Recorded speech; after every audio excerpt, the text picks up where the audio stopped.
it means to be an Australian.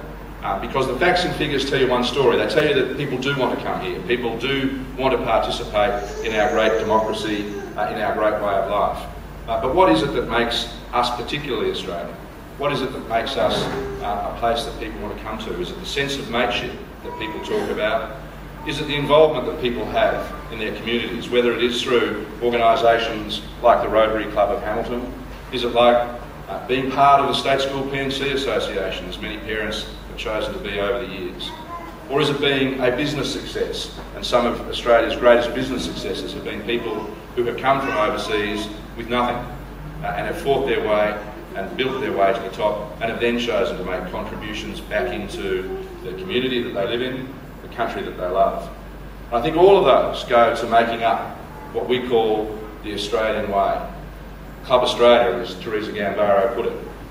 I think the thing about Australia, though, is this.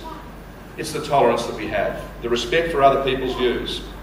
And people know that I'm in politics and Theresa Gambaro's in politics and David McLaughlin's in politics. And we're pretty ferocious in terms of being in politics. But we always respect the outcome and we're always tolerant of other people's views. We may not agree with them, but we're always prepared to listen. So we're part of a great heritage that goes back 900 years or so as part of the Westminster tradition of political discourse, and of the acceptance of the rights of others to have a different point of view from ours, and to participate in that great discourse that goes on throughout Australia. But we also accept other rights that make us particularly Australian. The obligation to serve on a jury, to take part in judging your peers, the obligation to participate in the political process, and many of you will sign an application form to enrol to vote as part of your process as well. And you should be happy to be joining a community that since 1901 is one of only 6 continuously democratic countries in the world. And if you think that there are over 190 countries in the world today, one of only 6 is a pretty good club to be part of.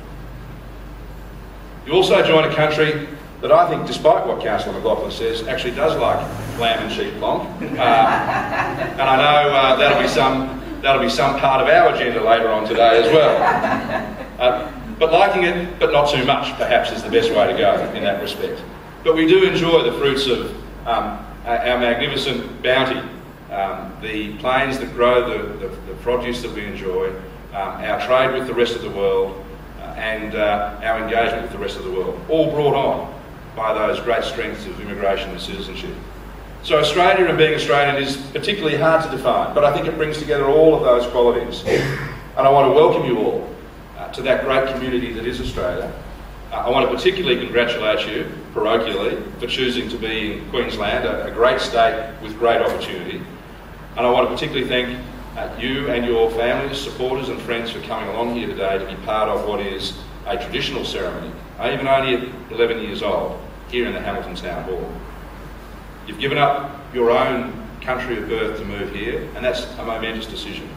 And I want to thank you and acknowledge you for making that decision. As an Australian, as a local representative, I want to welcome you to Australia, to Queensland, to congratulate you on your choice.